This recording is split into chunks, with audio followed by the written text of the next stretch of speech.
And I want to turn now to the explosive reaction to a piece in the Washington Post. Jonathan Capehart, someone we know very well on this network, is getting backlash for his column on the hands up, don't shoot narrative. After reading the entire Justice Department reporting on the shooting, Capehart felt compelled to publicly correct the false narrative that Michael Brown had his hands up when he was shot by police officer Darren Wilson last summer in Ferguson, Missouri. And joining me now is Washington Post columnist and MSNBC contributor Jonathan Capehart. Jonathan, what a pleasure to see you. Hey, Jose. Thank you for having me. So you're getting hit from the left and the right. Some people are calling you a race traitor.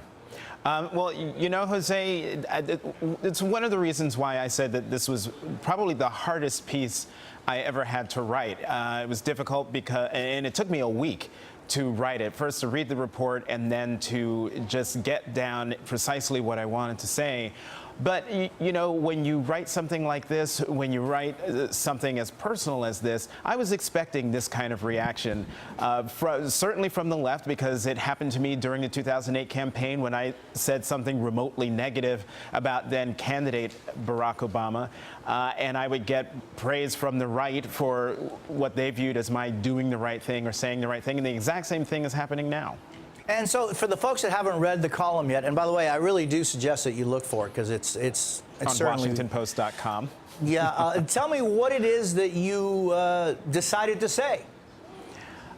Well, remember, the Department of Justice put out two reports, one on the Ferguson Police Department, which was filled with harrowing statistics about how the government, the police, and the courts all basically colluded to finance their budgets on the backs of the poor in Ferguson, who are an overwhelmingly African-American city. What I found sort of distressing was no one was talking about the report on the actual shooting of Michael Brown, including myself. And so I decided, you know what, I need to read this. I need to see what this is about.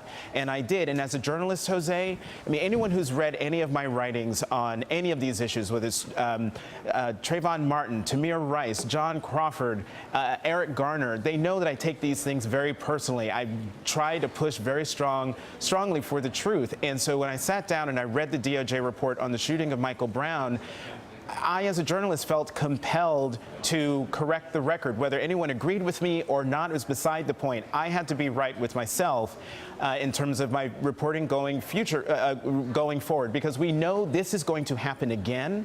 And if I'm going to have any credibility when the next time something like this happens, I have to be right with myself and right with the readers.